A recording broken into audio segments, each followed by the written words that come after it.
నీ ఆనందాన్ని వేరే వోళ్ళతో ఎందుకు ముడిపెడుతున్నావు? అంటే పలానా మనిషి నా దగ్గర ఉంటేనే నేను ఆనందంగా ఉంటాను. ఇప్పుడు ఆళ్ళు వదిలేసి ఎళ్ళిపోయారు కాబట్టి నాకు బాధొచ్చేస్తుంది. నాకు ఏడుపొచ్చేస్తుంది. అసలు నా పని నేను చేసుకోలేకపోతున్నాను. బుర్ర పని చేయట్లా. పిచ్చోడినయిపోయేలా ఉన్నాను. చచ్చిపోవాలనిపిస్తుంది. ఇయ్యా మాట్లాడేది. అలా ఎందుకు జరుగుతుందని ఎప్పుడైనా కూర్చొని ఆలోచించావా? ఇప్పుడు చిన్న పిల్లోడికి ఒక లాలీపాప్ అంటే బాగా ఇష్టం. కానీ ఆడు ఆ లాలీపాప్‌తో మాత్రమే ఆడి ఆనందాన్ని ముడిపెట్టడు. ఒకవేళ అది కొనమని కాసేపు ఏడుస్తాడు. కొనివ్వలేదనుకో, ఇంకో పిల్లోడు ఎవరైనా వచ్చి రారా ఆడుకుందాం అనేటప్పటికి ఆటలో పడిపోతాడు. మళ్ళీ హ్యాపీ ఆడు. అంతకంటే హ్యాపీగా ఉంటాడు. లేదు నీకు బాగా ఆకలేస్తుంది. ఒకే ఒక్క చికెన్ బిర్యానీ షాప్ ఉంది. ఆడికెళ్ళావు. బిర్యానీ అయిపోయిందన్నా సాంబార్ రైస్ ఉంది. మరి ఇమ్మంటే ఇస్తా అంటావు. నీకు ఆకలేస్తుంది. కోపమొచ్చింది. చిరాకొచ్చింది. అని కొడతావా షాపోడిని? కొట్టవు కదా! మూసుకొని ఆ సాంబార్ రైస్ తెచ్చుకొని తింటావు. లేదనుకో ఆకలితో పడుకుంటావు. నెక్స్ట్ డే ఎళ్ళి వేరే చోటకెళ్ళి అక్కడ ఒక చికెన్ బిర్యానీ కొనుక్కొని తింటావు. ఈ చాలా చీప్ ఎగ్జాంపుల్స్‌లా కనిపించొచ్చు నీకు. ఒక్కసారి స్థిమితంగా కూర్చొని ఆలోచించు ఇదెందుకు చెప్తున్నా అంటే, అరే! నువ్వు నువ్వు ఇ నీకు నువ్వు స్వతహాగా ఈ స్టేజ్‌కొచ్చావు. నువ్వు ఉన్నది చిన్న స్థాయా, పెద్ద స్థాయా పక్కన పెడితే, తాడి పెరిగినట్టు పెరిగావు. ఓ 25 ఏళ్ళు, 20 ఏళ్ళు, 30 ఏళ్ళు, 35 ఏళ్ళు వచ్చినియి. ఎవడో అప్పటిదాకా ఫ్రెండు బాగా రాసేసుకొని, పూసేసుకొని, సమ్ అమౌంట్ నీ దగ్గర తీసుకొని హ్యాండ్ ఇచ్చాడు. ఆ మాత్రం దానికి నువ్వు కుమిలిపోయి కింద పడి దొర్లేసి దీనమ్మ జీవితం అయిపోయింది ఇంకా అన్నట్టు బిహేవ్ చేస్తే, దానికంటే చండాలం ఎక్కడన్నా ఉంటదా? పోనీ ఎవరినో ప్రేమించావు. ఇంకా ప్రేమ అంటే ఇంకేం లేదింకా. పిల్లలు పుట్టేసి ఆళ్ళు స్కూల్ డ్రెస్సులు కుట్టిచ్చేసి స్కూలుకి తీసుకెళ్ళిపోయే రేంజ్‌లో కలలుగనేసావు. కట్ చేస్తే ఆళ్ళకున్న ఎదవ క్యారెక్టర్ ప్రపంచంలో కుక్కకు కూడా ఉండదని నీకు తెలిసింది. అదే తెలిసింది నీకు. మరి కుక్కకు కూడా ఉండని క్యారెక్టర్ కోసం నువ్వు కూర్చుండిపోయి కింద పడి దొర్లేస్తున్నావంటే, అసలు నీ మానసిక స్థితి, నువ్వు ఎంత వీక్‌గా ఉన్నావో, నువ్వు ఎంత దిగజారిపోయావు అవతల మనిషి కోసం అనేది నీకు అర్థం కావట్లా. ఇది అమ్మాయిలకి, అబ్బాయిలకి ఇద్దరికీ వర్తిస్తది. ముఖ్యంగా అమ్మాయిలకి. ఆడెవడో నన్ను మోసం చేసేసాడు బాబోయ్! అని గోల. ఏ అమ్మాయిలు మోసం చేయట్లేదా? ఇక్కడ ప్రతి జాతిలోని, అది ఆడజాతి అయినా, మగజాతి అయినా సరే, ప్రతి జాతిలోని మోసం, అవసరం, అత్యాస, వాడుకోవడం, తొక్కేయడం ఇలాంటి ప్రతి లక్షణం ఉంటది. ఈళ్ళకి ఆ లక్షణాలు లేవు అని నువ్వు నమ్మావంటే, అది నీకు సంబంధించిన విషయం. దానికి కంపల్సరీ నీదే బాధ్యత. ఇదేం డెప్త్‌గా మాట్లాడుకోవాల్సి, జుట్టు పీకేసుకోవాల్సిన విషయం ఏం కాదు. మన ఆనందాన్ని మనం రకరకాల వాటితో ముడిపెడుతున్నాం. అందుకే మనం దరిద్రాల్లో బ్రతుకుతున్నాం. నా ఆనందం సినిమాతో ముడిపడి ఉంది. అలా అని నేను ఇప్పటిదాకా ఏం పీకలేకపోయానని కూర్చొని ఏడవను. సినిమా కాకపోతే యూట్యూబ్, యూట్యూబ్ కాకపోతే ఇన్‌స్టాగ్రామ్, అదీ కాకపోతే నాకు ఏదైతే చేయడం ఇష్టమో అది నా మొబైల్‌లో రికార్డ్ చేసుకొని నాకు నేనే చూసుకుంటా. నేను ఆనందాన్ని ముడిపెట్టలా.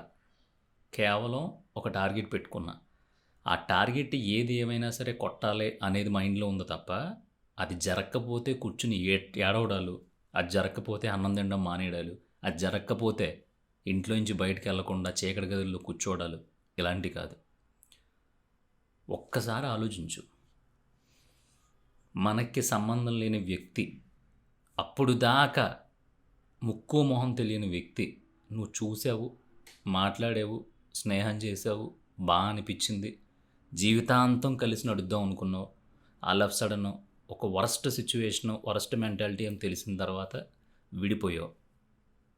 సో, మళ్ళీ మొదటికొచ్చేసింది. అంటే నువ్వెవరో, తనెవరో. టాపిక్ క్లియర్‌గానే ఉంది. జరిగింది కూడా చాలా క్లియర్‌గా ఉంది. కుక్క క్యారెక్టర్ బెటరు తన క్యారెక్టర్ కంటే అనేది కూడా చాలా క్లియర్‌గా నీకు కనిపించింది. నువ్వే జడ్జ్ చేసావు దాన్ని. కట్ చేస్తే నువ్వు కూర్చొని ఏడుస్తున్నావు. దీంట్లో ఎవరి క్యారెక్టర్ చులకనైంది నీకు తెలుసు. దీంట్లో ఎవరు తప్పు చేశారు నీకు తెలుసు. దీంట్లో ఎవరు దెబ్బతిన్నారో నీకు తెలుసు. దీంట్లో ఎవరు గడ్డి తిన్నారో కూడా నీకు తెలుసు. కానీ నువ్వు కూర్చొని ఏడుస్తున్నావు. సో ఇప్పుడు నన్ను చెప్పమంటావా ఎవరి తప్పో? నీది. అన్ని బొక్కలో తెలిసి కూడా ఆ ఎలక బొక్కలో చీకట్లో కూర్చొని ఏడుస్తున్నావు చూసావా, నీది తప్పు. రేపొద్దున్న నుంచి లేచి బయటికెళ్ళి మళ్ళీ ఒక్కసారి గ్రూమ్ అయ్యి అందంగా రెడీ అయ్యి మన పని మనం చేసుకోవడం మొదలు పెడితే అవతలోళ్ళకి ఇదేంటి మనమేమో కింద పడి దొల్లేస్తారు అనుకున్నాం, వీళ్ళేంటి నార్మల్గా వీళ్ళు పనులు చూసుకుంటున్నారు అంటే ఏం జరిగిందంటో కొంప తీసి మళ్ళీ సెకండ్ ఇన్నింగ్స్ ఏమైనా స్టార్ట్ చేశారంటావా? ఏదో జరిగింది, ఇలా ఉండకూడదే, ఏడుస్తూ ఉండాలి కదా ఈ పాటికి అని అవతలోడికి నిద్ర పట్టకుండా ఉండాలి. అలా ఏమన్నా ఉంటే ప్లాన్ చేయి.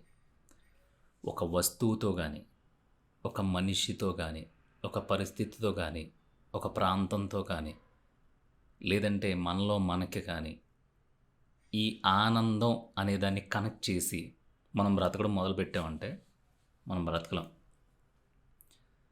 మందుకి బానిస అయిపోయినోడు తాగి తాగి తాగి తాగి తాగి తాగి తాగిన తర్వాత హాస్పిటల్ తీసుకెళ్ళి చూపిస్తే ఎక్కువ తాగేస్తున్నాడు, మానేమంటే మాంటలేస్తారని డాక్టర్ చెప్తే డాక్టర్ ఏమంటాడో తెలుసా? ఈడు తాగడం మానేస్తే చచ్చిపోతాడు, సో తాగనివ్వండి, తాగి తాగి ఆడైపోవాలి, దాన్ని మేము కూడా ఏం చేయలేమని చెప్తాడు. దానికి కారణం ఏంటంటే తన లోపలుండే హై, తన లోపలుండే ఆనందం, తన లోపలుండే ఎనర్జీ మొత్తాన్నే ఆ మందుతో కనెక్ట్ చేశాడు. సో ఇప్పుడు ఒంట్లో రక్తం లేకపోయినా పర్లేదు కానీ మందు లేకపోతే ఆడు చచ్చిపోతాడు. అది ఆడు చేసుకున్న తప్పు. అందుకే సేమ్ థియరీ నీకు నాకు మనందరికీ వర్తిస్తుంది.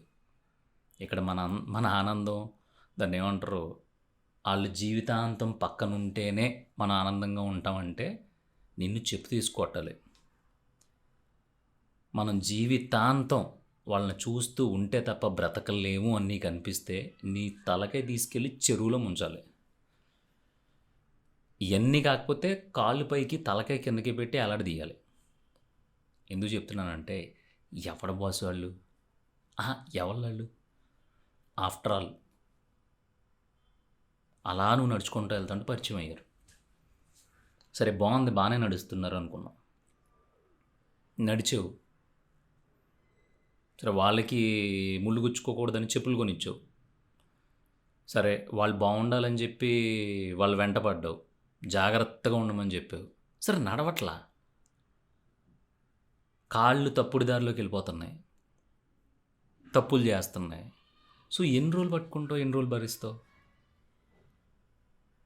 అయ్యో ఇలా అయిపోయింది ఏంటి పరిస్థితి, ఇది కాదు కదా మనం కోరుకున్నది, ఇది కాదు కదా మనం ఊహించుకున్నది అని చెప్పి మనం ఏడవడం మొదలుపెట్టాం అనుకో, మనకే బొక్క తప్ప వాళ్ళకి ఒరిగేది, వాళ్ళకి వచ్చేది ఏముండదు.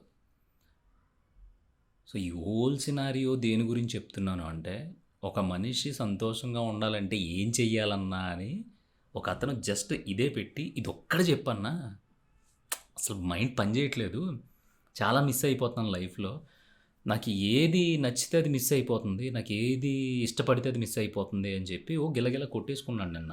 అతని పేరు నాగరాజు, పేరు కూడా చెప్పమన్నాడని చెప్తున్నా. ఎందుకు హ్యాపీగా ఉండాలి, ఎలా హ్యాపీగా ఉండాలంటే కంటిన్యూస్గా మనిషి ఎప్పుడు హ్యాపీగా ఉండడు. అంటే పొద్దున్న లేచిన దగ్గర నుంచి రాత్రి పడుకునేదాకా అంటూ ఉండడు. పొద్దున్న లేచి ఆఫీస్కి వెళ్ళిన వెంటనే ఎవడో గుడ్ మార్నింగ్ రా, నేను బాస్ రమ్మన్నాడు 2000 పెంచుతాడంటరా అన్నప్పుడు సంతోషం ఉంటుంది. 2000 పెంచిన తర్వాత వచ్చి కూర్చున్న తర్వాత రే రోజు 6ంటికి వెళ్తావు కదరా, 9ంటికి వెళ్ళమన్నాడు రా, జీతం పెంచారు కదా అన్నప్పుడు ఏడుపు మొహం ఉంటుంది. సరే 9 దాకా పనిచేసి ఇంటికి వస్తావు అంటే హ్యాపీగా ఇంటికి వచ్చిన తర్వాత నీకు ఒక మంచి గుడ్ న్యూస్ ఏదన్నా తెలిసి, రే లాస్ట్ టైం నువ్వు ఇలా పలానా చోట లాటరీ టికెట్ కొన్నావు అంట కదరా, 20,000 లాటరీ తగిలిందిరా అంటే మళ్ళీ హ్యాపీనెస్ వస్తుంది. సరే కరెక్ట్గా లాటరీ డబ్బులు వచ్చినాయి అనేటప్పటికి బండి హ్యాండ్ ఇచ్చిందిరా, ఒక 10,000 బాగు చేయడానికి అవుతాయి అనేటప్పటికి మళ్ళీ ఆలోచన నీరసం వస్తాయి. ఇలా ఒక సిచ్యువేషన్ నుంచి ఇంకో సిచ్యువేషన్కి మనం ట్రావెల్ అవ్వడం, జర్నీ చేయడం తప్ప ఇక్కడ ఆనందాలు, బాధలు, తొక్క తోటకూర ఏమి ఉండవు. ఈలోపు మనం ఊహించేసుకుని ప్రపంచం మొత్తం మన మీదే పడిపోయిందని ఓ గోల కింద ఉండడం తప్ప పెద్దగా ఉపయోగం ఏమి ఉండదు. అందుకే మళ్ళీ చెప్తున్నా, దయచేసి మీ ఆనందాన్ని దేనితోని ముడిపెట్టకండి. మీతో మీరు కూర్చున్నప్పుడు, మీతో మీరు ఆలోచించుకున్నప్పుడు, మీతో మీరు మాట్లాడుకున్నప్పుడు, మీ ప్రాబ్లమ్స్ మీతో మీరు డిస్కస్ చేసుకొని ఒక సొల్యూషన్‌తో బయటకొచ్చినప్పుడు, అప్పుడు అసలైన హ్యాపీనెస్ ఉంటది. ఎందుకంటే నీకెవడో సాయం చేయలేదు. నీకు నువ్వు ఆలోచించుకున్నావు. నీకు నువ్వు ఒక సొల్యూషన్ తీసుకొని బయటకొచ్చినప్పుడు ఆ మజా వేరే ఉంటది. అంతేగాని ఎవడో పక్కన కూర్చుంటే కలకాలం సంతోషం రావడం, ఎవడెనకాలో నడిత్తే ఆనందం రావడం, ఎవరో మన ఎనకాల ఉంటే ధైర్యం రావడం, ఇయన్నీ రాసుకోవడానికి, చదువుకోవడానికి, వాట్సాప్ స్టేటస్‌లు పెట్టుకోవడానికి బావుంటాయి. మన ఎనకాల ఎవడూ లేనప్పుడు, మనం అడవిలో ఉన్నాం అనుకున్నప్పుడు, ఇక్కడ మనం సచ్చినా సరే ఎవడో రాడు కాబట్టి, మనకి మనమే అనుకున్నప్పుడు మాత్రమే అసలు సిసలైన స్ట్రెంత్, హ్యాపీనెస్ ఉంటదనేది నా ఉద్దేశం. దీంట్లో నీకేమన్నా తేడాగా అనిపిస్తే చెప్పు. మాట్లాడదాం.